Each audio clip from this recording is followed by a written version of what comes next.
राधे राधे, जय श्री कृष्णा।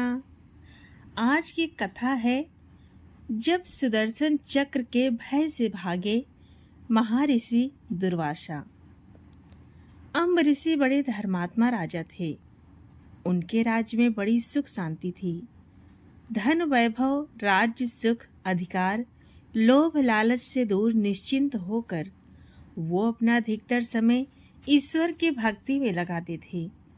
अपनी सारी संपदा, राज्य आदि सब कुछ वे भगवान विष्णु की ही समझते थे। उन्हीं के नाम पर वो सबकी देखभाल करते और स्वयं भगवान के भक्त रूप में सरल जीवन बिताते।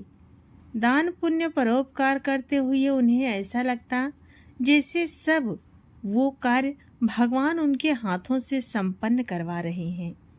उन्हें लगता था कि ये भौतिक सुख साधना सामग्री सब एक दिन नष्ट हो जाएगी, पर भगवान की भक्ति, उन पर विश्वास उन्हें इस लोक, परलोक तथा सर्वत्र उनके साथ रहेगी। अम्बरीश की ऐसी विरक्ति तथा भक्ति से प्रसन्न होकर भगवान श्री कृष्ण ने अपना सुदर्शन चक्र उनकी रक्षा के लिए नियुक्त कर दिया। एक बार की बात है, अम्बरीश ने 1 वर्ष तक द्वादशी प्रधान व्रत रखने का नियम बनाया। हर द्वादशी को व्रत करते, ब्राह्मणों को भोजन कराते तथा दान करते। उसके पश्चात अन्न जल ग्रहण कर व्रत का पारण करते। एक बार उन्होंने वर्ष के अंतिम द्वादशी को व्रत की समाप्ति पर भगवान विष्णु की पूजा किया। महाभिषेक की विधि से सब प्रकार की सामग्री तथा संपत्ति से भगवान का अभिषेक किया तथा ब्राह्मणों, पुरोहितों को भोजन कराया, खूब दान दिया। ब्राह्मण देवों की आज्ञा से जब व्रत की समाप्ति पर पारण करने बैठे ही थे तो अचानक महर्षि दुर्वासा आ गए। अम्बरीश ने खड़े होकर आदर से उन्हें बैठाया और भोजन करने के लिए प्रार्थना करने लगे। दुर्वासा ने कहा, भूख तो बड़ी जोर की लगी है राजन, पर थोड़ा रुको, मैं नदी में स्नान करके आ रहा हूँ, तब भोजन करूँगा। ऐसा कहकर दुर्वासा वहाँ से चले गए। वहाँ स्नान ध्यान में इतना डूबे कि उन्हें याद ही न रहा कि अम्बरीश बिना उनको भोजन कराए अपना व्रत का पारण नहीं करेंगे। बहुत देर होने लगी। द्वादशी समाप्त होने ही जा रही थी। द्वादशी के रहते पारण न करने से व्रत खंडित होता और उधर दुर्वासा को खिलाए बिना पारण किया नहीं जा सकता था। बड़ी विकट स्थिति थी। अम्बरीश दोनों स्थितियों से परेशान थे।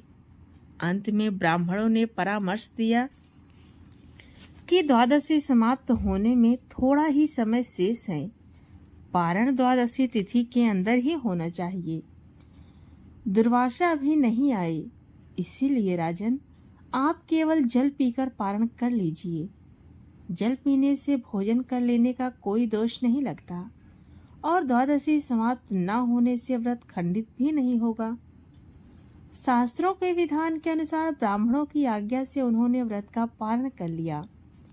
अभी वो जल पी ही रहे थे कि दुर्वासा आ पहुंचे। दुर्वासा ने देखा कि मुझ ब्राह्मण को भोजन कराए बिना अम्बरीश ने जल पीकर व्रत का पारण कर लिया। बस फिर क्या था। क्रोध में भरकर श्राप देने के लिए हाथ उठाया ही था कि अम्बरीश ने विनय पूर्वक कहा, ऋषिवर, द्वादशी समाप्त होने जा रही थी, आप अब तक आए नहीं। वर्ष भर का व्रत खंडित न हो जाए, इसीलिए ब्राह्मणों ने केवल जल ग्रहण कर पारण की आज्ञा दी थी। जल के सिवा मैंने कुछ भी ग्रहण नहीं किया। पर दुर्वासा क्रोधित हो जाने पर तो किसी की सुनते ही नहीं थे। अपनी जटा से एक बाल उखाड़कर जमीन पर पटक कर कहा, लो, मुझे भोजन कराए बिना पारण कर लेने का फल भुगतो। इस बाल से पैदा होने वाली कृत्या अम्बरीश को खा जा। बाल के जमीन पर पड़ते ही एक भयंकर आवाज के साथ कृत्या राक्षसी प्रकट होकर अम्बरीश को खाने के लिए दौड़ी।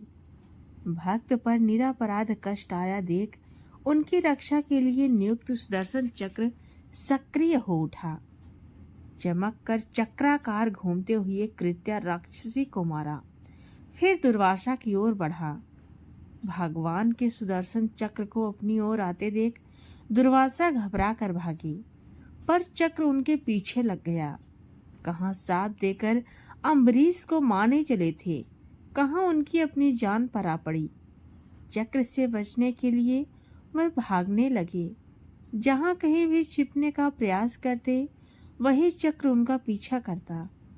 भागते भागते ब्रह्मलोक में ब्रह्मा जी के पास पहुंचे और चक्र से रक्षा करने के लिए गुहार लगाई। तब ब्रह्मा जी बोले, दुर्वासा, मैं तो सृष्टि को बनाने वाला हूँ, किसी की मृत्यु से मेरा कोई संबंध नहीं। आप शिव के पास जाएं, वे महाकाल हैं, वो शायद आपकी रक्षा करें। दुर्वासा शिव के पास आए और अपनी विपदा सुनाई। दुर्वासा की दशा देखकर और सुनकर शिव को हंसी आ गई। बोले, दुर्वासा, तुम सबको शाप ही देते फिरते हो, ऋषि होकर क्रोध करते हो। मैं इस चक्र से तुम्हारी रक्षा नहीं कर सकता, क्योंकि यह विष्णु का चक्र है। इसीलिए अच्छा हो कि तुम विष्णु के पास जाओ, वही चाहे तो अपने चक्र को वापस कर सकते हैं। दुर्वासा की जान पर आ पड़ी थी। भागे भागे भगवान विष्णु के पास पहुंचे। चक्र भी वहां चक्कर लगाता पहुंचा। दुर्वासा ने विष्णु से अपनी प्राण रक्षा की प्रार्थना की। विष्णु बोले, दुर्वासा, तुमने तब से अब तक जितनी भी शक्ति प्रदान की, वो सब क्रोध तथा शाप देने में नष्ट करते रहे। तनिक सी बात पर नाराज होकर झट से शाप दे देते हो। तुम तपस्वी हो, तपस्वी का गुण धर्म रक्षा करना होता है। तुम ही विचार करो, अम्बरीश का क्या अपराध था?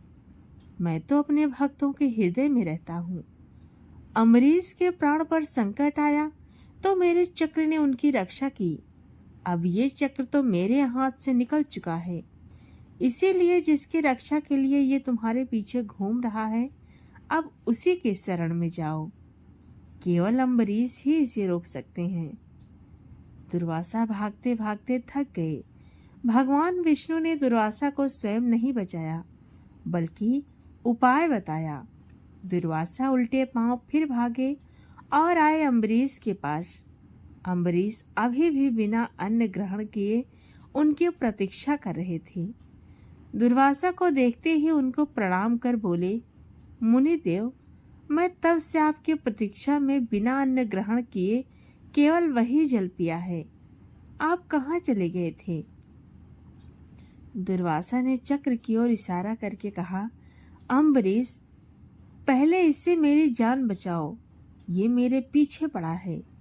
तीनों लोकों में मैं भागता फिरा, पर ब्रह्मा विष्णु महेश किसी ने मेरी रक्षा नहीं की। अब तुम ही इस चक्र से मेरे प्राण बचाओ।